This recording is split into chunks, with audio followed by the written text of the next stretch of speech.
오늘 말씀 잠언 한번 같이 보도록 하겠습니다. 잠언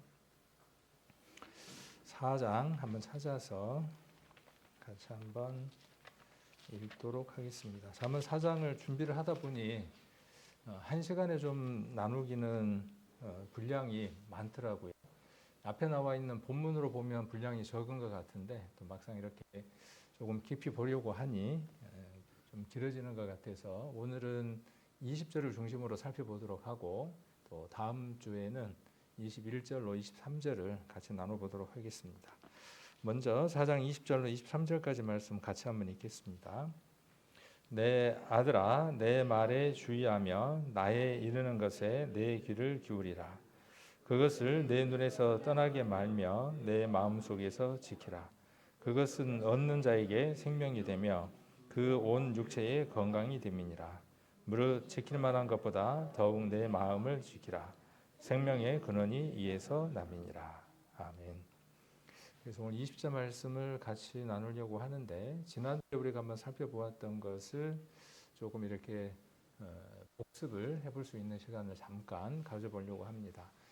그래서 로기스 모이라고 하는 게 있었고 로기스 모이는 우리를 하나님 앞에 가까이 가지 못하게 하는 모든 생각들, 악한 것들이라고 로기스 모이를 생각하시면 된다라고 말씀을 드렸고 또 네포시스라고 하는 것은 깨어있음, 술 취하지 않음, 네포라고 하는 말에서 명사 네포시스, 시스라고 하는 단어가 붙어서 네포시스라고 이렇게 말씀을 드렸고 그래서 깨어있음, 깨어있음입니다. 그래서 우리가 여러 지금 본문들을 가지고 이 말씀을 같이 나누고 있죠. 그래서 지난주에는 그 전주에는 우리가 근신하여 깨어 있으라 하는 말씀으로 갖고 우리가 한번 말씀을 나눴다 그러면 지난주에는 데살로니가전서 5장 6절로 10절 말씀을 가지고 깨어 근신할지라 하는 말씀을 가지고 함께 살펴보았습니다.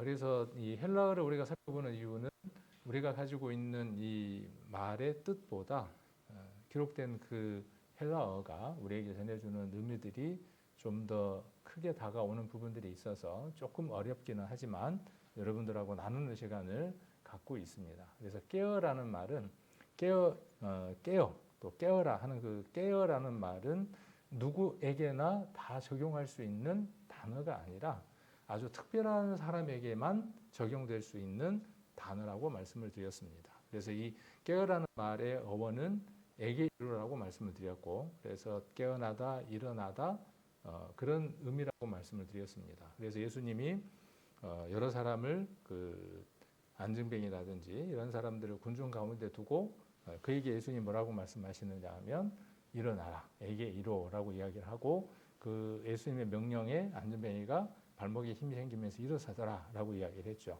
이게 깨어 있는 겁니다. 그리스도가 죽은 자 가운데서 일어난 것, 부활한 것도 에게 이루입니다.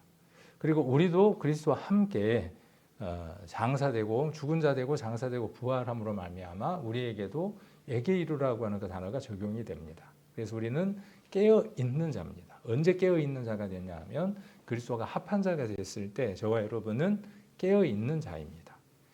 그 깨어 있는 자에게 지난번에 특별한 시제라 그랬죠. 아우리스트 시제라 그래서 한번 일어남으로 해서 그 시제가 완성되는 특별한 시제라고 말씀을 드렸죠. 그래서 이 깨어라는 말은 그런 특별한 시제를 갖고 있다고 말씀을 드렸습니다. 그래서 이러던 상태 그대로 유지되는 특별한 의미를 갖고 있는 것이 깨어라입니다. 그래서 구원을 받지 못하는 사람은 깨어 있을 수 없습니다. 24시간 이 눈에다가 이쑤시개를 갖다가 세워 놓는다고 할지라도 그건 깨어 있는 것이 아닙니다. 그래서 우리에게만 적용되는 특별한 단어, 명령, 깨어 근신하라는 아주 특별한 명령입니다.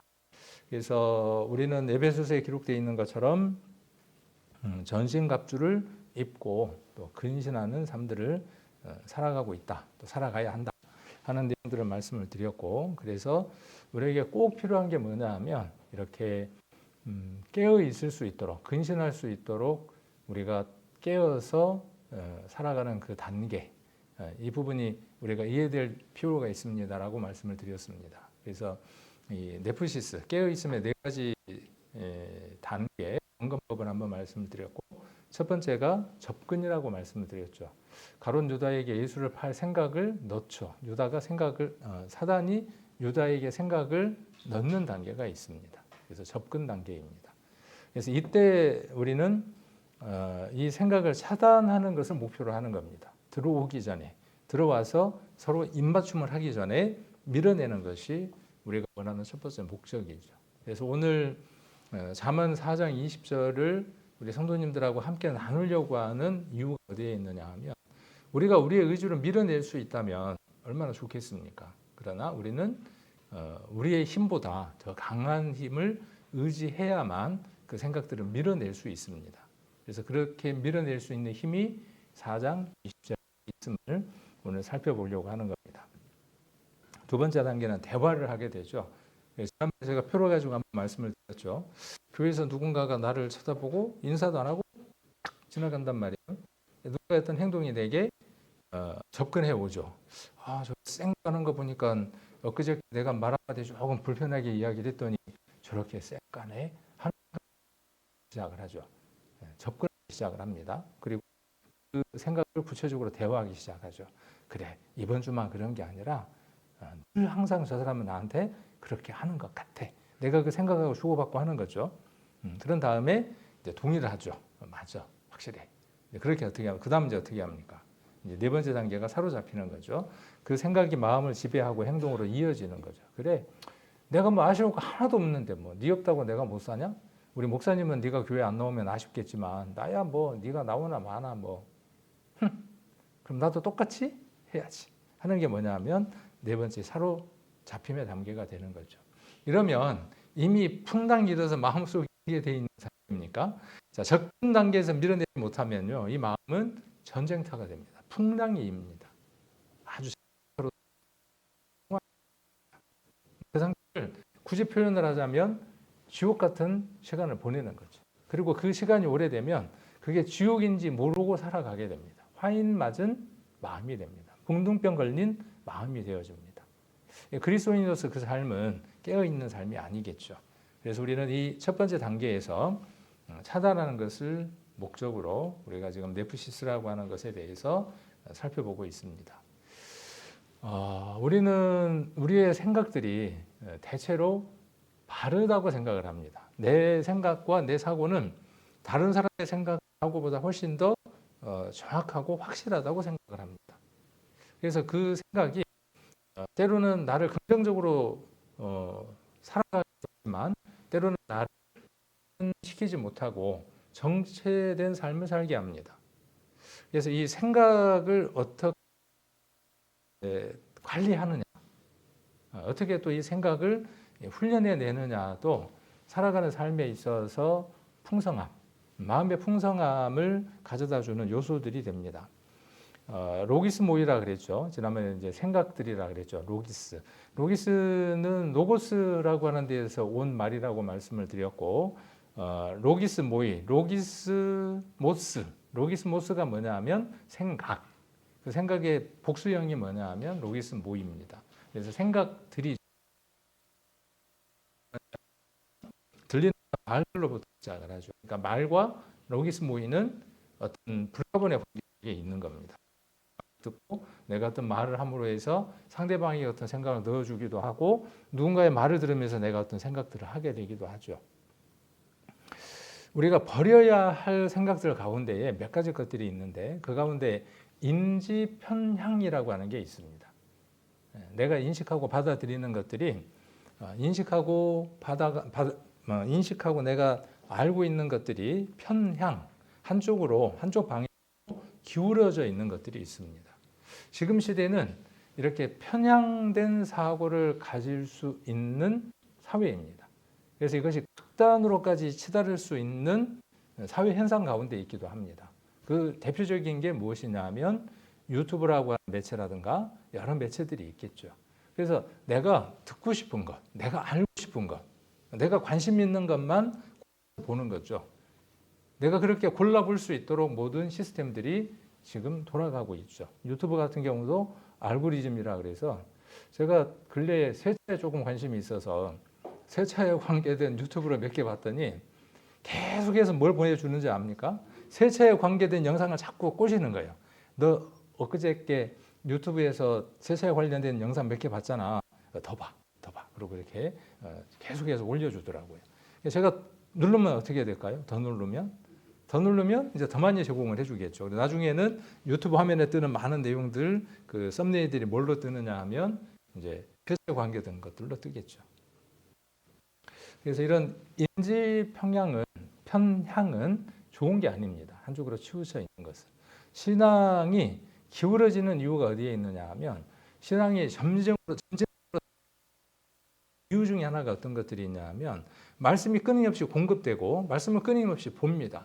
뭔가 주님을 향해서 열심히 달려가려고 하는 열정 가운데 있기도 합니다. 그런데도 뭔가 주님을 향한 어떤 모습들이 점진적으로 더 성장하지 못하는 이유에는 어떤 게 있냐 하면 그 인지 편향이라고 하는 게 있습니다.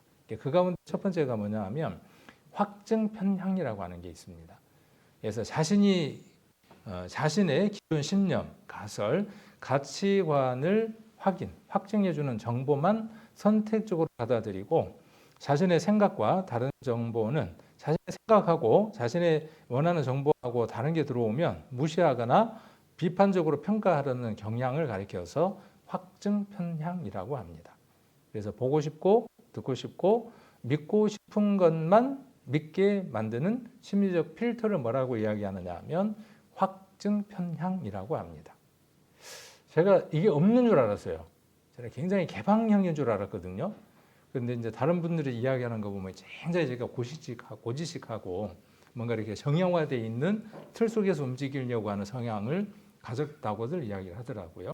제가 저를 평가할 때 그렇지 않는데, 근데 누가 보는 게 옳으냐 하면 다른 분들이 평가하는 그 평가가 다분히 또 좋은 정보를 제게 줄 수도 있는 거니까 제가 개방형이 되면 좋겠죠. 특히 어떤 게 제게 많으냐 하면 성경을 읽을 때 되게 이게 많아요. 여기도 지금 예시했는데 이미 하나님은 심판의 하나님이라고 믿는 사람은 성경에서 심판에 관련된 구절만 강조하고 사랑의 하나님에 대한 구절은 덜 중요하게 여기거나 심판의 관점에서만 해석하려는 경향. 이게 성경을 전도 집회 때 나누었던 카테고리로 나눠요.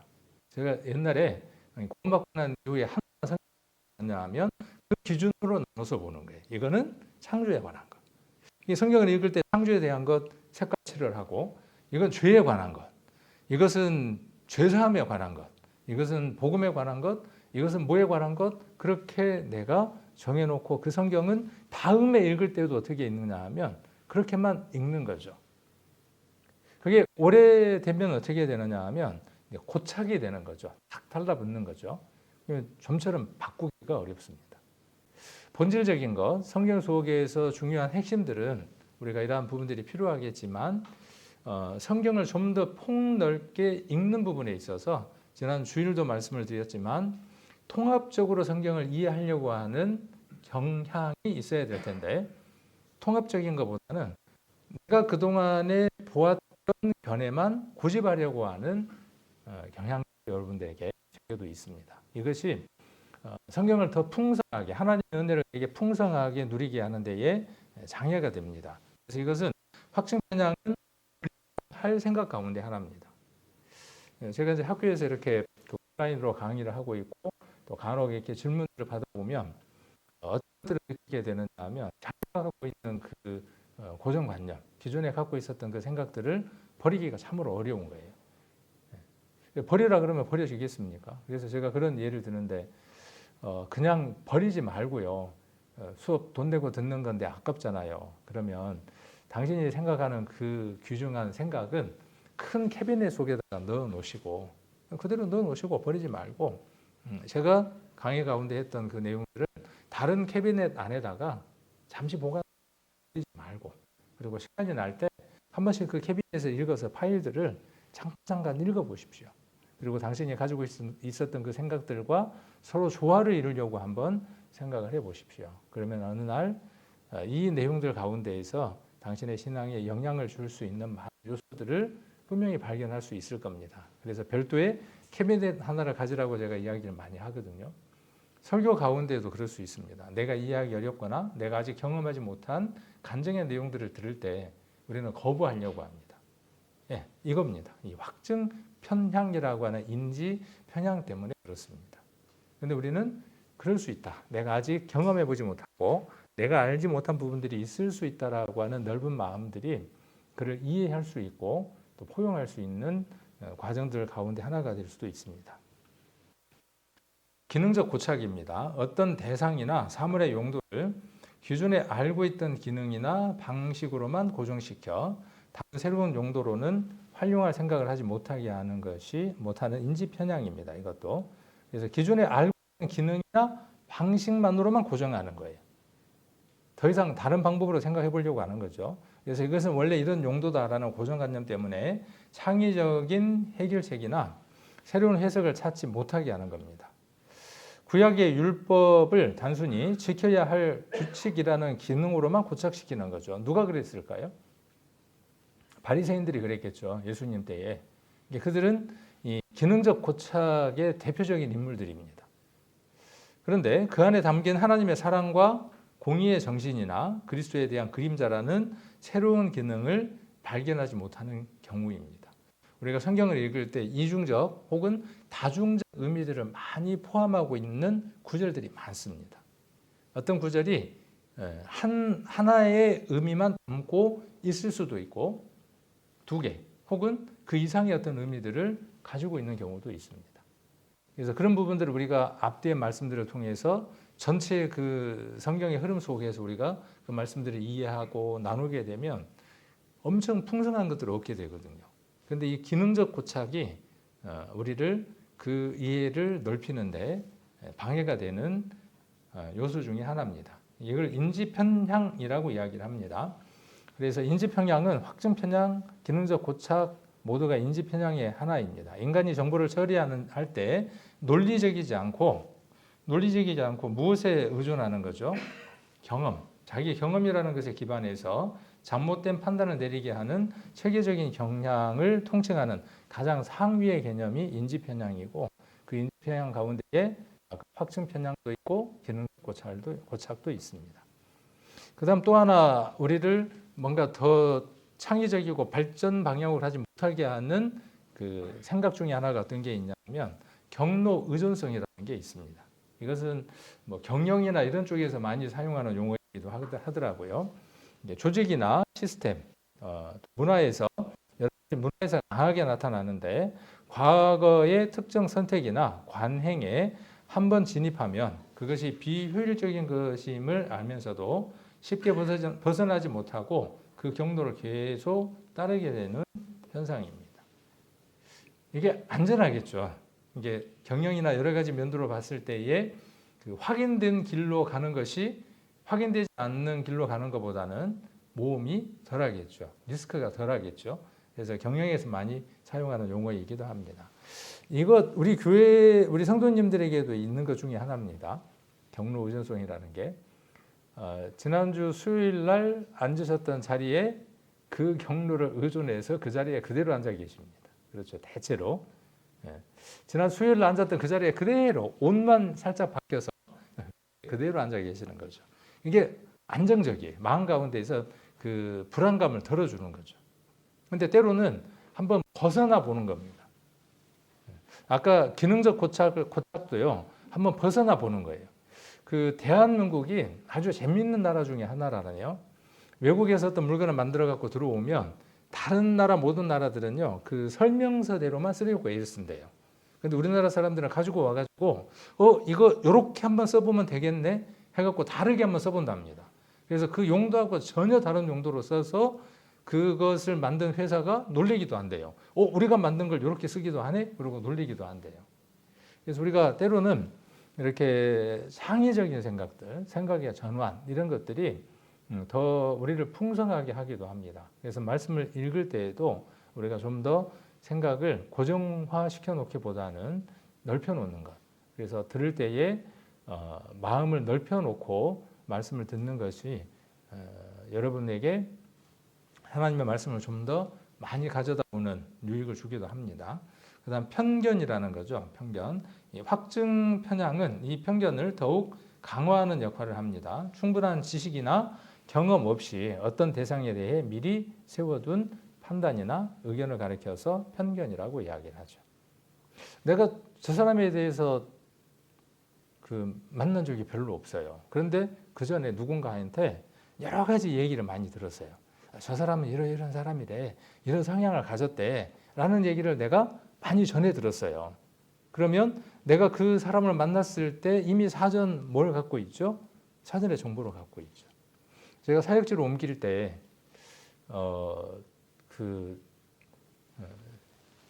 후임자가 이제 김제에 있었을 때 김제 다른 그 사역자가 이제 오셔야 될 거 아니에요. 전화가 왔어요.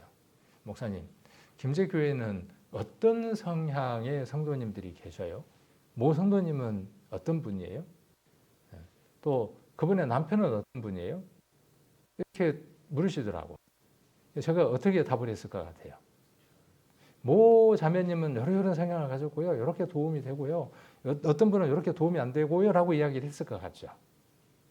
제가 뭐라고 말씀을 드렸냐 하면 제게는 유익이고 제게는 불편할 수 있지만은 목사님에게는 다를 수도 있습니다.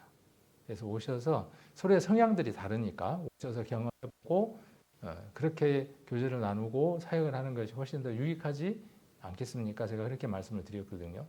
누군가의 어떤 얘기를 하게 되면 그것은 편견을 가져옵니다. 그래서 이 편견은 당연히 좋지 않는 영향을 미치겠죠. 그래서 이것들은 우리가 버려야 할 로기스 모의 가운데 것들입니다. 우리가 이런 것 발견을 하고 한번 방향을 바꿔보는 것도 같아요. 이 경로 의존성 같은 경우는 예배도 되죠. 예배나 기능적 고찰 같은 경우도 우리가 드리는 예배 있잖아요. 예배의 순서 한번 바꾸자 그러면 어떻습니까? 엄청 어려워요. 별것도 아닌데 예배의 순서를 조금 앞뒤로 바꾸거나 어떤 것들을 조금 첨삭 넣거나 빼거나 하는 것들이 뭐 크게 문제가 될까요? 유익한 일이라 그러면 좀 더 예배가 하나님을 향해서 은혜롭고 또 주변에 있는 모든 사람들에게 덕을 끼칠 수 있는 일이라면 우리가 그 부분도 한번 생각을 해봐야 하죠. 예를 들면 만찬식 같은 경우도 마찬가지죠. 우리가 기존에 해왔던 어떤 방식들이 있어요. 근데 그게 우리는 그냥 안전해요. 그리고 어떤 것들이 바뀌면 어떤 일이 생길 거라고 하는 불안감들이 있는 거죠. 그런데 우리가 좀 더 공부를 해보고 좀 더 깊이 들어가서 우리가 예식이라고 하는 것은요, 양식이라고 하는 것은 무엇이냐 하면 어떤 정신을 담는 겁니다. 예배의 형식이나 양식은요, 단체가 어떤 생각과 방향을 갖고 있는가를 담고 있는 그릇이 양식입니다. 형식입니다. 의식이기도 하고요. 양의 의식을 보면 그들이 어떤 문화를 갖고 있는, 어떤 생각을 갖고 있는지를 보게 되는 거죠. 그래서 예배도 지금이 뭐 부족함이 없기는 합니다만 좀 더 우리가 성경 속에서 좋은 모습들 또 아름다운 모습들이 있다면 한번 그런 부분도 우리가 의논해보고 또 방향을 정하는 것도 좋겠죠. 우리가 모여서 의논하거나 대화들을 할 때 조금 목소리가 높아지고 또 이러다 보니까 그 의논하는 것들을 잘 안 하려고 하거든요. 근데 실상 우리가 자유롭게 이런 이야기들을 할 수 있어야 되는데 우리들이 아직 그런 그 문화 속에 익숙해 있지 못하기 때문에 그런 것 같아요. 저도 그렇고. 그래서 자유롭게 자기 의사를 표현을 하고 또 다른 분들은 그 의사를 존중할 줄 알아야 되고 그래서 그 어떤 안건들이 있으면 그 안건에 관해서 자기의 의사 표현을 하고 다른 사람이 그 이야기를 할 때 그 얘기도 수용해주고 이렇게 되면 부드럽게 이루어질 텐데 좀 그러지 못한 부분들도 있지 않는가 싶은 생각이 듭니다. 그래서 이런 부분들을 우리가 좀 더 생각해 보면 우리가 좀 더 인격적으로 성숙한 모습의 삶들을 살아갈 수 있지 않을까 하는 생각을 해봅니다. 오늘 본문은 4장 20절을 가지고 함께 나눠보려고 합니다. 21절, 22절, 23절은 오늘 20절에 관계된 내용입니다. 그래서 그 내용들이 연이어서 이야기를 하다 보면 시간이 좀 부족할 것 같아서 그냥 20절 먼저 오늘 살펴보려고 합니다. 20절에 보시면 내 아들아 내 나의 이르는 것에 내 귀를 기울이라 이렇게 말씀하고 있습니다. 여러분들은 살면서 무엇을 주의하고 무엇에 귀를 기울이는 내가 뭔가 이렇게 끌리는 거죠. 관심을 갖는다는 것이죠. 주의한다는 것은 뭔가 경고를 받는다는 것이 주의하는 의미들이 되겠죠. 운전하고 갈 때 우리는 주위를 살피면서 가죠. 어떤 일들이 생기지 않게 하기 위해서 도로의 그 속도 표지판도 주의 깊게 보고 운전할 때, 그리고 신호등이 어떤 신호등인가도 우리가 살펴보게 되고, 그렇게 해도 사고가 나더라고요.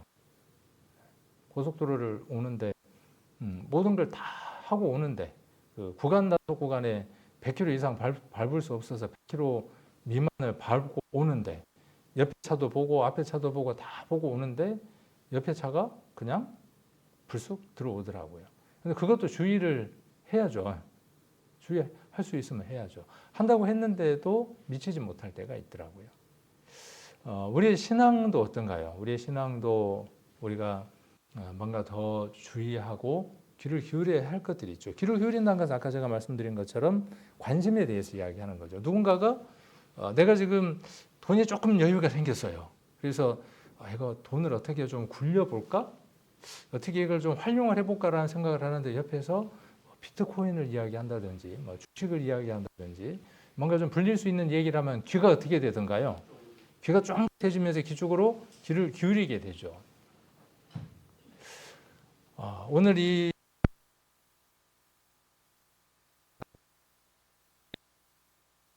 말, 그리고 동일하게 나의 이르는 것이라고 합니다. 두 개가 동일한 개념이기도 하죠. 둘 다. 하나는 이 히브리말로 다바르라고 되어 있고, 하나는 에메르, 뒤에는 에메르라고 되어 있는데, 이 다바르라는 말은 뒤에 신약에서 어떤 단어와 결이 같으냐 하면 로고스라고 하는 말씀이라고 하는 것과 결이 같은 것으로 이렇게 이해가 되어집니다.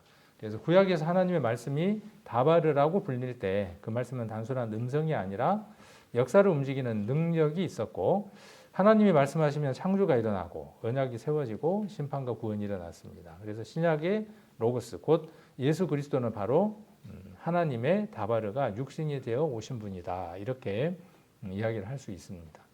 그래서 성경 구약에 나와 있는 이 모든 것들이 우리가 지난번에 주일날 말씀을 드렸던 것처럼 우리가 예표, 누구를 만나게 되느냐 하면 그리스도와 연관돼서 전체적인 구속사 안에서 말씀들을 우리가 이해를 해볼 수 있습니다. 그래서 이 말과 그다음에 나에 이르는 것, 이건 이제 내 말이라고 돼 있고, 우리가 신약에서 헬라어로 번역을 한다면 이 말은 로고스라고 번역을 할 수 있을 것이고, 뒤에 나오는 이르다는 것은 레마라는 말로 번역을 할 수 있는데, 둘 다 그냥 말인데 하나는 문학적인 말, 이제 이런 것들로 좀 이야기를 할 수 있고, 이 말은 이제 로고스라고 이야기할 수 있고 그리스도와 연관된 단어로 한번 이야기를 해볼 수 있습니다.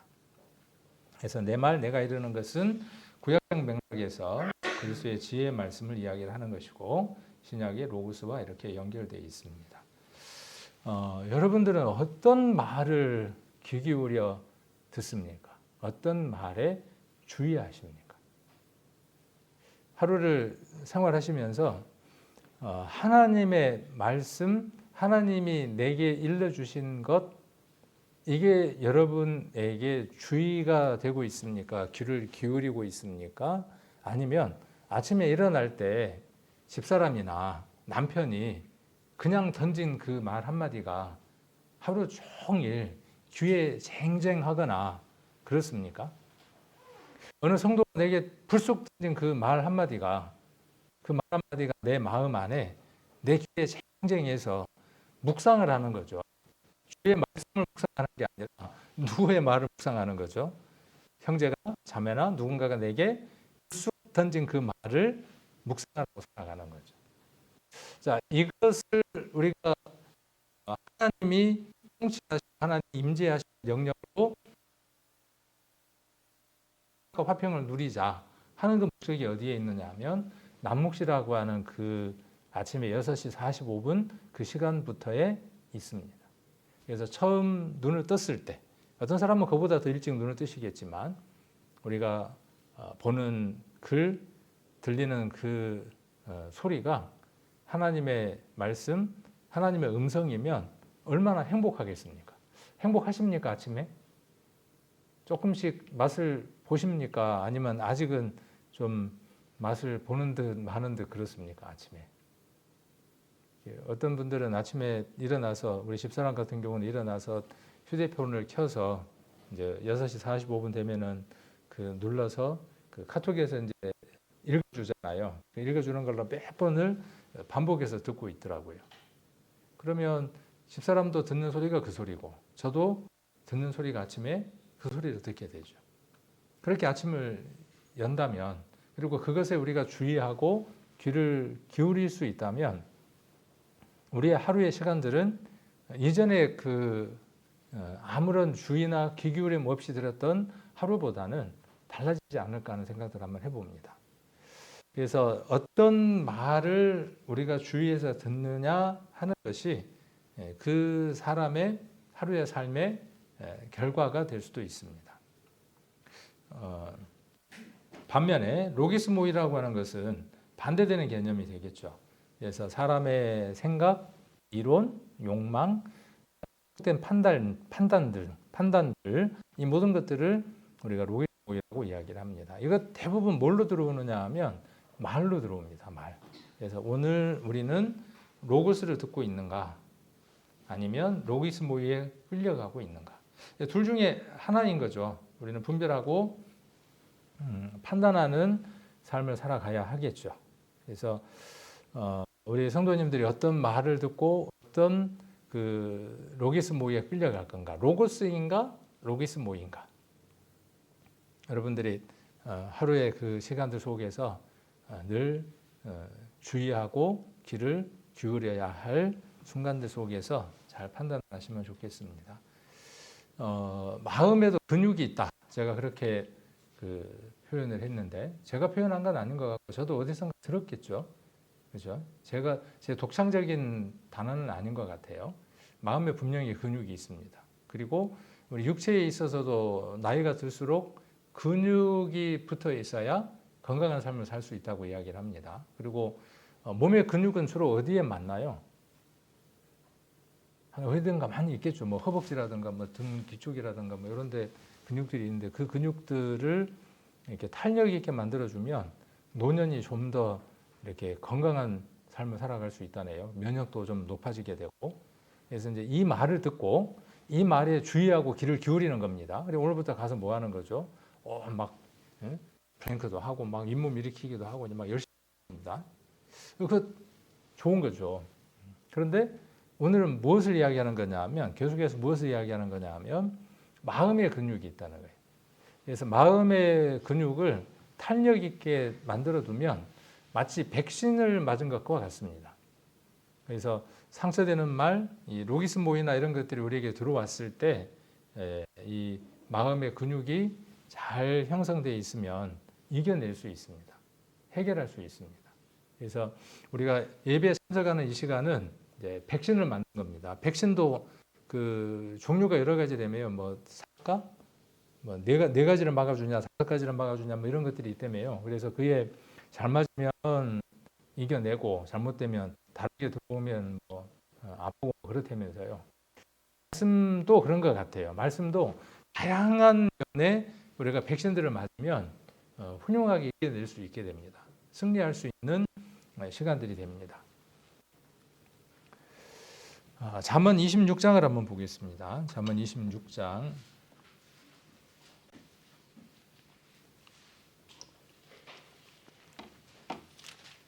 잠언 26장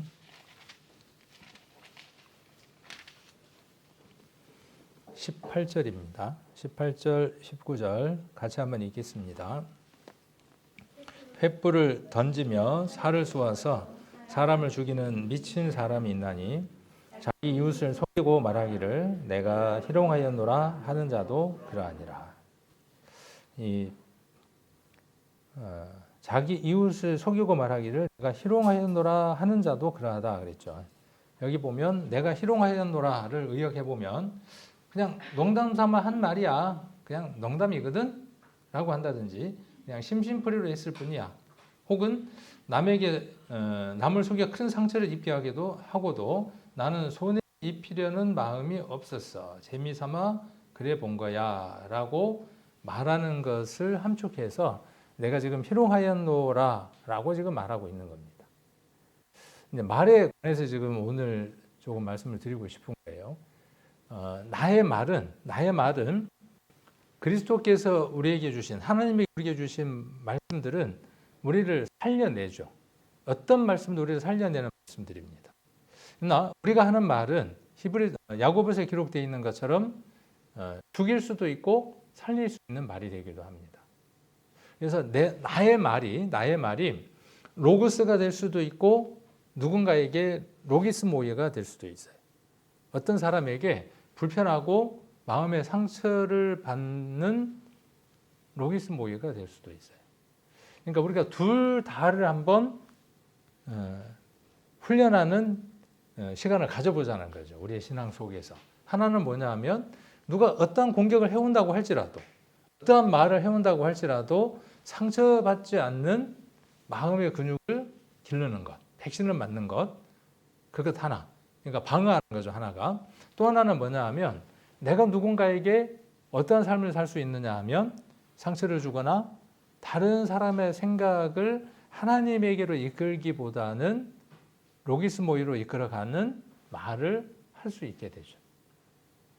안 그런가요? 입을 닫고 살 수는 없잖아요. 말을 하긴 해야 되는데. 지난번도 말씀드렸지만 말은 그 사람의 생각을 소리의 파동을 이용해서 전달하는 거죠. 그죠? 말이라는 것은 그 사람의 생각이 소리의 파동을 통해서 내게 전달되어 오는 거죠. 누군가에게 전달되는 것이 무엇이냐 하면 말입니다. 그래서 관계 속에서 말은 묘해요. 아주 묘한 도구예요. 얼굴 표정과 함께 그 말이 섞이면 어떤 때는 상처를 주고도 남는데 그 표정이 어떠하냐에 따라서 웃고 넘어갈 수도 있고 아주 신비로운 도구입니다. 여러분들은 이 한치혀 통해 어떤 말을 하고 계신다는 거예요. 살려내는 로고스에 해당하는 그 말을 하는지 아니면 이 로기스 모이의 말을 하는지 우리가 살펴볼 필요가 있을 텐데 잠언은 지금 뭐라고 이야기하느냐 하면 이러한 자가 있다는 거죠.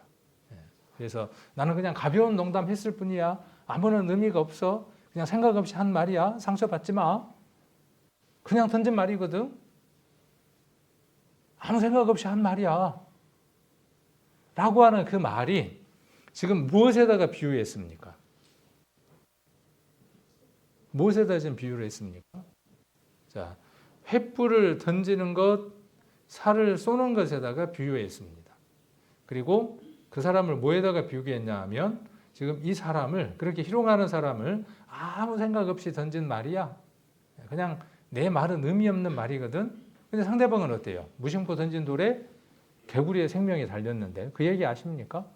무심코 던진 돌에 개구리의 생명이 달렸다. 혹시 모르는 분을 위해서 아버지하고 아들이 연못에 놀러 가서 뭘 했냐 하면 그 돌을 던져서 물수제비를 뜨는 것을 한 거예요. 그래서 아버지도 던지고 아들도 던지고. 그러니까 아버지와 아들은 물수제비 던지기 위해서 던졌지만 개구리 부자가 연못에 나왔다가 아버지가 던진 돌에 개구리 아들이 맞아 죽었다. 뭐 그런 비슷한 얘기가 뭐냐면 무심코 던진 돌에 개구리의 생명이 달렸다. 뭐 이런 얘기를 하는 거죠. 재미로 누군가는 던진 거죠. 누군가에게는 그게 절대적인 위기에 처한 말이 되는 거죠. 그러므로 이 입에 이 파수꾼을 물리는 것, 이게 저도 참 이렇게 말하면서 무거워요. 왜냐하면 가장 그 가능성 가운데 있는 사람이 저니까. 그런데 우리는 어떤 공동체 속에서든 이 말을 해야 하고 그 말은 분명히 은혜를 끼치는 말을 해야 하니 훈련이 필요한 거죠. 생각이 필요한 거죠. 지금 것은 그냥 우리가 생각하고 말해왔다면 이제는 우리가 이 남묵시라고 하는 것을 통해서 우리가 좀 더 생각을 해보고 말을 하자는 것이죠. 교회 안에서 훈련하고 교회 속에서 성도니까 다 이해할 거야. 뭐 받아줄 거야. 문제 안 될 거야. 그렇게 하는 게 아니라 내가 한 말이 그동안에 얼마나 많은 성도들에게 고통과 이 아픔을 주었을까 한 번씩 돌아보는 거죠. 내 자녀는 내 말을 듣고 위로를 얻었을까? 근데 이런 생각을 하고 예를 들어서 어떤 그 영상이나 이런 것들을 보면요 생각이 좀 달라집니다. 오늘도 이제 제가 뭐 하나 영상을 보면서 집사람하고 그런 얘기했는데 저 할머니는 며느리나 다문화 가정인데 에서 태어난 그 할머니 따뜻한 내용이 사랑이 느껴져 있어요. 그러니까 그런 걸 들으면 굉장히 막그 마음이 들거든요. 영상들을 보면은 그 다문화 그 가정의 며느리에게 그냥 그 시어머니나 주변에 있는 사람들이 멍청이 같은 게 뭐 머리는 뭐하러 달고 다니냐 그러고 이제 그러면 그 듣는 사람도 어때요 마음이.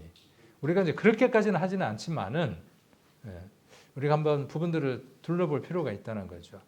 아마 이 시대에는 전쟁을 할 때 뭘로 전쟁을 했을 것 같아요? 횃불이나 살을 쏘아서 전쟁을 했을 것 같아요. 그러니까 이 둘이 재밌어요. 이 둘의 관계를 보면요. 이 둘의 미친 사람의 특징도 뭐냐 하면 제어가 안 돼요. 제가 이렇게 이야기를 했죠. 미친 사람과 활과 살의 특징이 뭐냐 하면 제어가 불가능합니다. 그래서 예수님 때도 어떻게 했습니까? 막 쇠사슬로 묶고 막 그러잖아요. 근데 어떻게 해요? 막 끌고 나오고 그렇잖아요.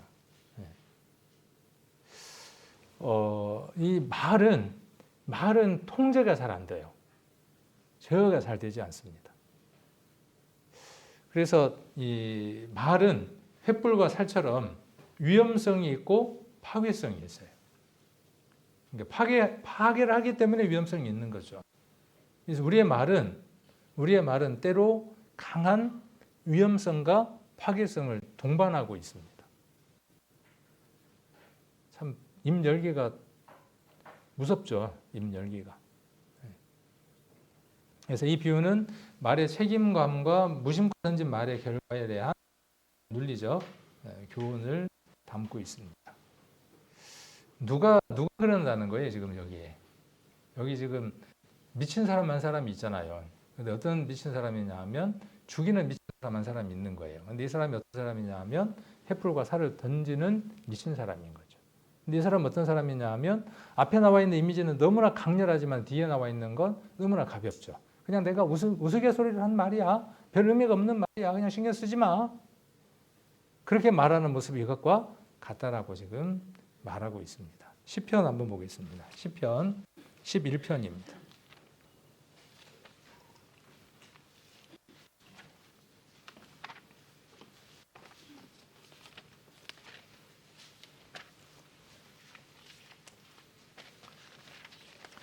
시편 11편 2절 같이 한번 읽겠습니다. 악인이 활을 당기고 살을 시위에 먹임이여 마음이 바른 자를 어두운 데서 소리하는도다. 그 유사한 말씀이죠. 이게 쏘는 자는 자기 쏘는 위치가 탄로나면 안 되죠. 미사일 쏠 때도 그러겠죠. 어디에서 쏘는지 몰라야 목적을 달성하니까 어두운 데서 하는 겁니다. 사단이 우리를 도구로 씁니다. 저와 여러분을 도구로 씁니다. 우리가 어두우면 어떻게 되느냐 하면 이 횃불과 살을 던지고 쏘는 겁니다. 밝으면 자신의 모습이 드러나서 횃불과 살을 내려놓게 됩니다. 여러분은 밝은 곳에 있습니까? 어두운 곳에 있습니까? 나도 모르게 어두운 곳에 있게 되면 여기 지금 2절에 기록되어 있는 대로 활을 당기고, 그죠? 활을 당겨요. 그리고 시위, 알죠? 이 모습을 그려질 수 있겠습니까? 옛날에 무기잖아요. 이렇게 활을 이렇게 당겨서 지금 당기는 거죠. 이렇게 당겨서 쏘는 거죠. 어느 대상을 향해서 쏘는 겁니다. 맞으면 그 사람 어떻게 했어요? 뭘 맞은 거죠, 지금 이거? 뭘 맞은 겁니까? 불화살을 맞은 거예요, 불화살을. 말이라는 불화살을 맞으면 그때부터 어떻게 돼요? 속이요. 불바다가 됩니다. 불바다가. 좀처럼 해결이 됩니까? 그 사람이 사과해도요. 이미 던진 그 불은 내 안에서 타고 있어요. 그러면 해결책은 뭘까요? 던지지 않는 것이 가장 좋은 것이고 쏘지 않는 것이 가장 좋은 것이고 아까도 말씀드렸지만 내 안에 그것을 이겨낼 수 있는 항체를 가득 담고 있는 거죠. 저 사람 지금 어두워서 지금 쏘는 거야. 우리가 이제 이치를 알잖아요. 저 말한 건 저 사람의 본심이 아니야. 그 생각이 사로잡혀서 그래. 악한 것에 사로잡혀서 저 말을 생각지도 않게 하고 있는 거야. 오히려 보듬어 줄 수 있겠죠. 안아줄 수 있겠죠. 이해해 줄 수 있겠죠. 이런 곳이 어떤 곳일까요?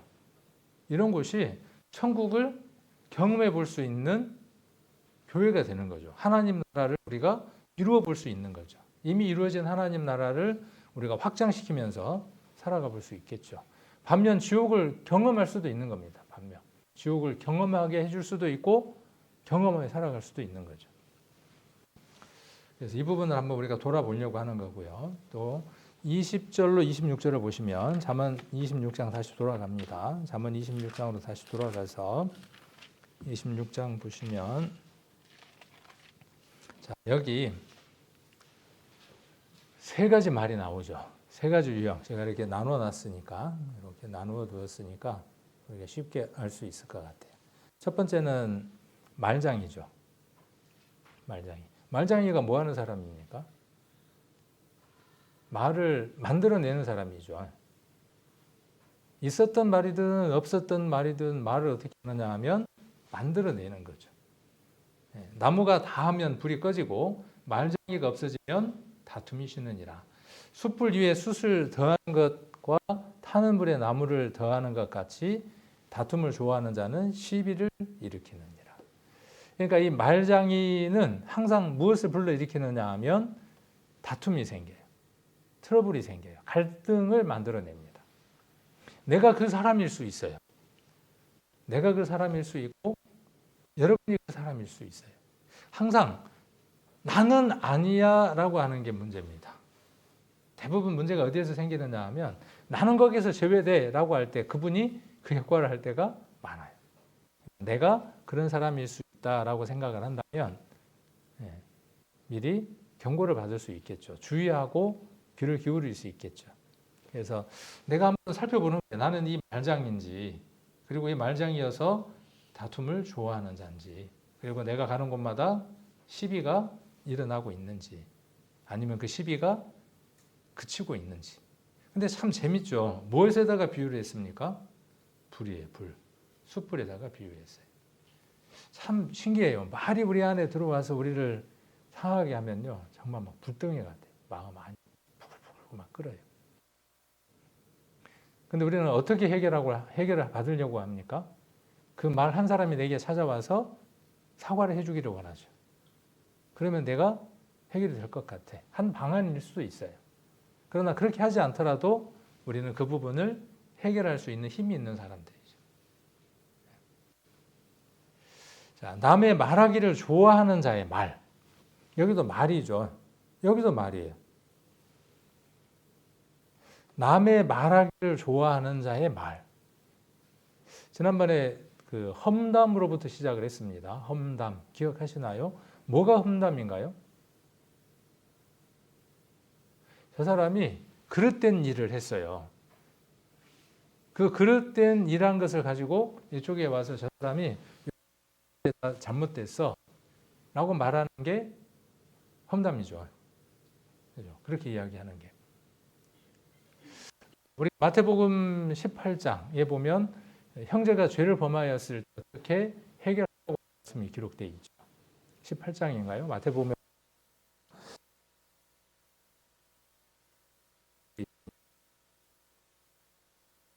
어느 형제와 자매가 분명히 말씀 속에 잘못된 일이 있습니다. 그럼 어떻게 해야 합니까? 그 일을 본 사람이 1대1로 대면해서 형제님, 자매님, 이게 이렇게 말씀 속에서 은혜가 되지 않으니 이거 어떻게 생각합니까? 라고 교제를 나누는 게 순서죠. 그런데 그 일을 본 사람이 그 대상이 아닌 사람과 나누는 것을 일명 험담이라고 한다고 말씀을 드렸습니다.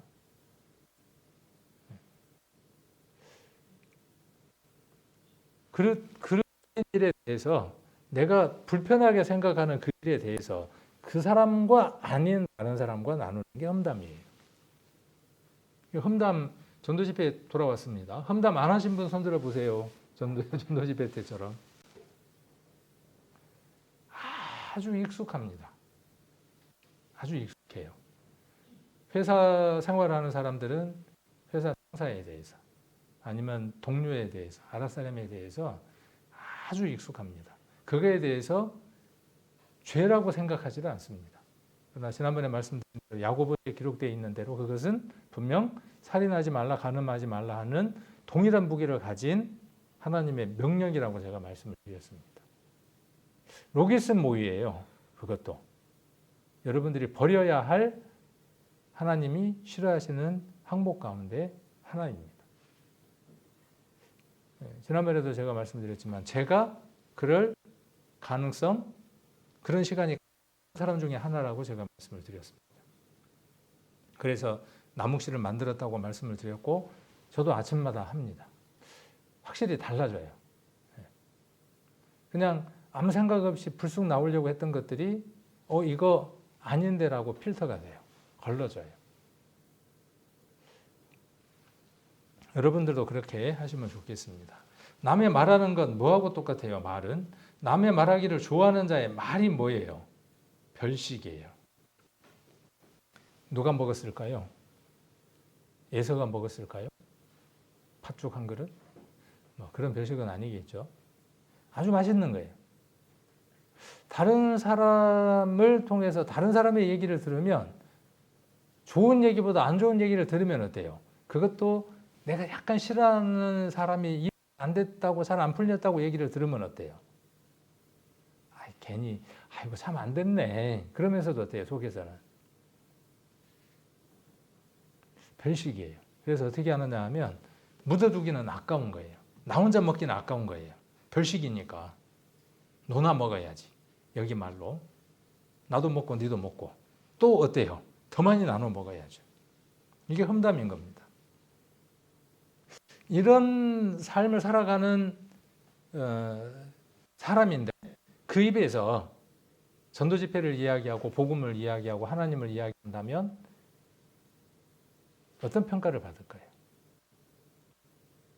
그러니까 입을 닫고 말하지 마라라는 의미가 아니라 우리가 복음에 합당한 삶을 사는 가운데에 복음을 이야기해야 한다는 것을 말하고자 하는 것이죠. 우리의 삶이 거룩한 삶으로 완벽하지 않더라도 부족하더라도 우리는 무엇을 말해야 하느냐 하면 복음을 외쳐야 합니다. 이것은 마땅히 해야 될 일이니까. 그러나 우리의 삶이 하나님 앞에 섰을 때 복음을 전하고도 책망받지 않으려면 바울처럼 책망받지 않으려면 우리의 삶 안에 지금 말하는 이 부분들이 이루어져야 하겠죠. 온유한 입술의 악한 마음. 자, 악한 마음이 있습니다. 이 악한 마음은 감정 있는 마음이에요. 그렇죠? 이 악한 마음은 어떤 거냐면 감정 있는 마음입니다.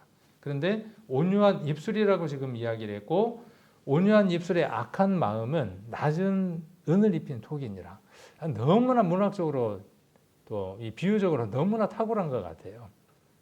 낮은 은을 입힌 톡이는 어떨까요? 제대로 이게 착색이 안 됐으니까 손톱으로 이렇게 긁으면 어떻게 되겠어요? 은 입혀진 거 이렇게 살짝 긁으면요. 안에 토기가 바로 다 들여다 보이는 거죠. 말은 은혜롭게 꾸몄어요. 근사하게 꾸몄어요. 근데 그 속에 마음에 감정이 있어요. 묻어나올까요? 안 나올까요? 묻어나옵니다. 참 신기해요. 그리고 오랫동안 같이 생활하면 할수록 그 의도가 짧은 말 한마디에 진하게 배어서 나옵니다. 그래서 서로 가까운 사이에 우리가 신앙생활을 하고 서로 본이 되는 삶을 살아가는 것은 그만큼 더 어려운 거죠. 그리고 그 속에서 우리가 인정받는다는 것은 그만큼 더 소중한 사람들이 되는 거죠. 성숙한 것이고. 감정 있는 자는 입술로 꾸미고 속에는 괴유를 품나니 그 말이 좋을지라도 믿지 말 것은 그 마음에 7가지 가정한 것이 있습니다. 괴울로 그 감정을 감출지라도 그 악이 회중 앞에서 드러나리라. 어떤 말입니까? 여러분의 말은 이 가운데에서 참 신기해요. 이것을 거스르고 싶은데 거스르려고 하면 할수록 내 안에 더 많이 자리 잡고 있는 것을 발견하게 됩니다. 아무 생각 없으면 보이지 않지만 잠언 15장 4절입니다. 잠언 15장 4절. 그러면 우리가 어떤 말을 해야 하느냐 하는 것이죠. 15장 4절. 그래서 무엇에 주의를 해야 하느냐 하는 거예요.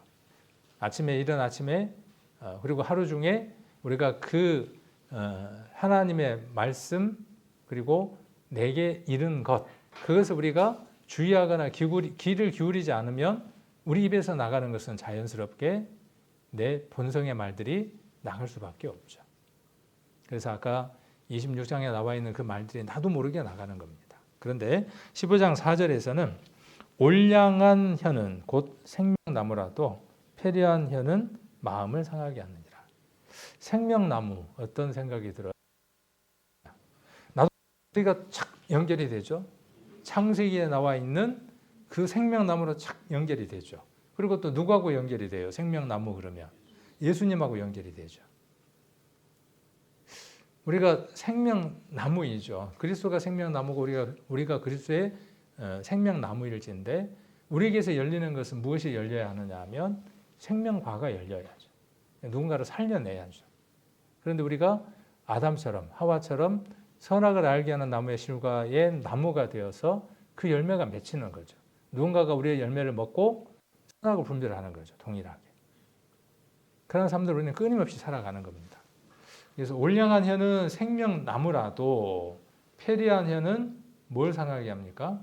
마음을 상하게 해요. 아까 26장에 나와 있는 그런 말들은 주변에 있는 사람들을 마음을 상하게 합니다.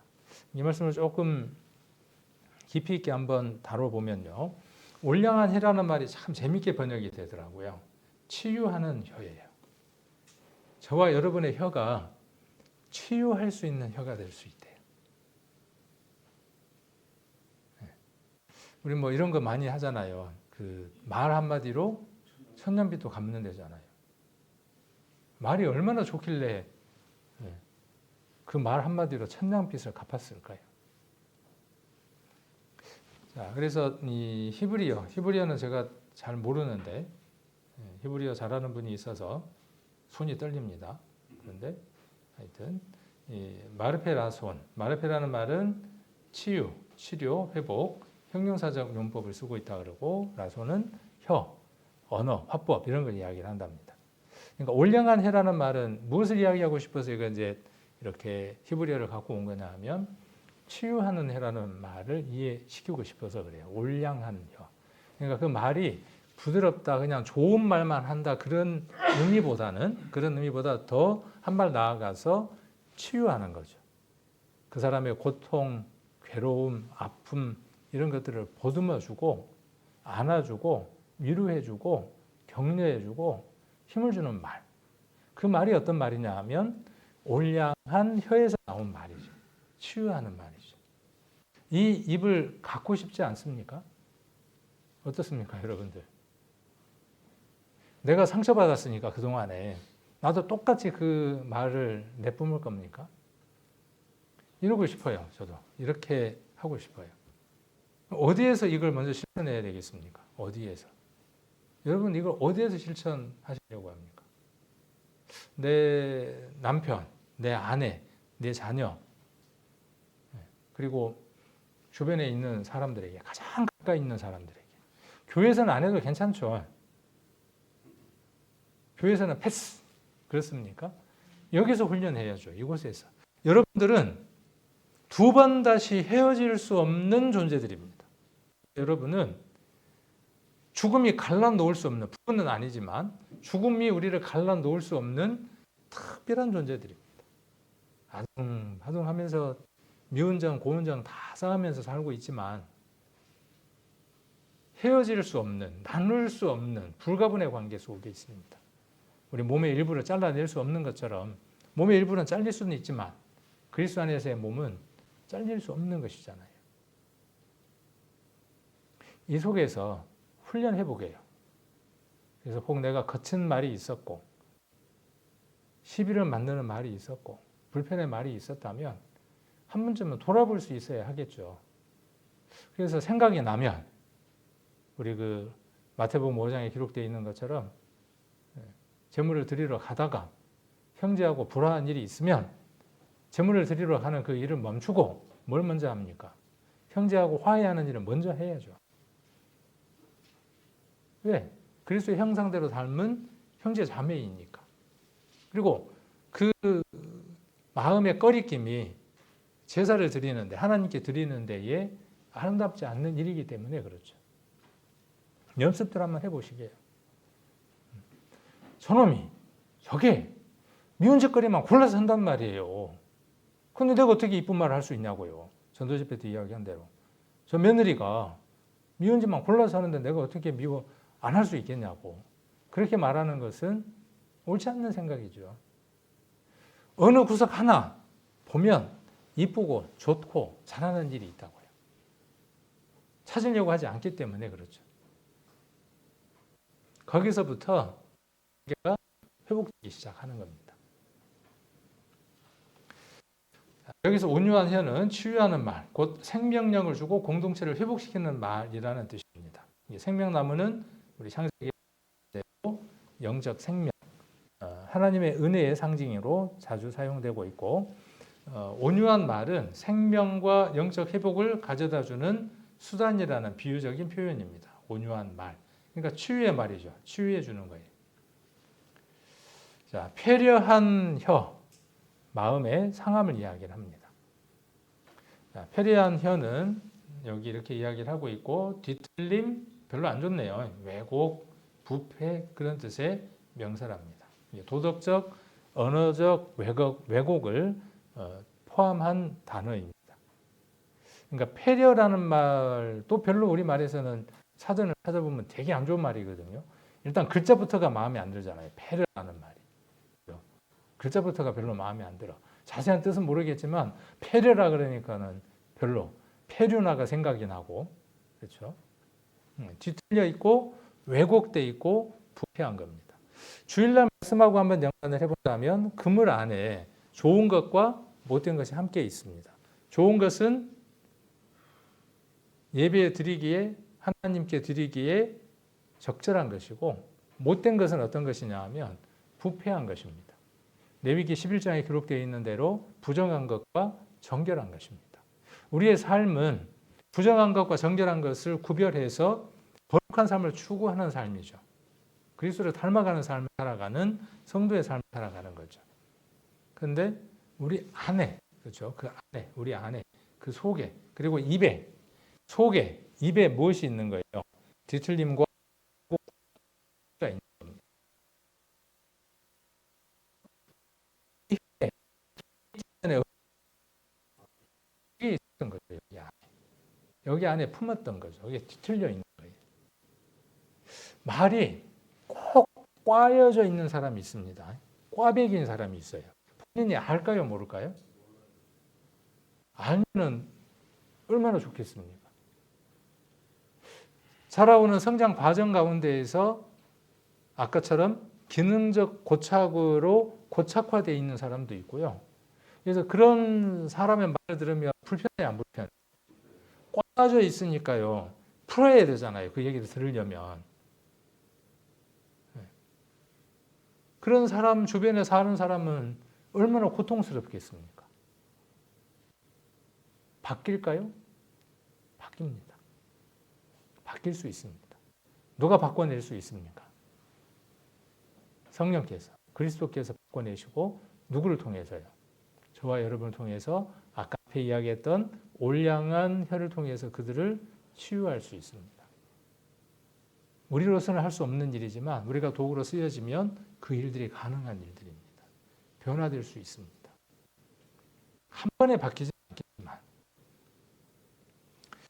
자, 마음 상함이라고 했습니다. 그래서 육체적 또는 정서적 분기를 의미하는 것이고 여기 영을 이야기를 하는 겁니다. 감정과 영적 중심을 이야기하고 있는 단어고 그래서 패역한 말은 패려한 혀, 패역한 말은 사람의 내면, 심령을 해치는 언어 폭력이라는 점을 강조하고 있습니다. 말도 폭력이 옛날에는 부모가 자식 때리고 했지. 지금은 이제 애들이 맞으면 112에다 바로 신고한다며요. 요즘 애들을 바로 이렇게 막 손이 이렇게 올라가면 전화를 하는데 학교에서도 그렇고. 근데 말로도 어마어마한 폭력을 행사를 하죠. 이 장에 나와 있는 말씀을 통해서 우리가 좀 더 어떤 우리의 말이 로고스가 될 건가, 로기스가 될 건가 한번 생각을 해봐야 될 필요가 있겠습니다.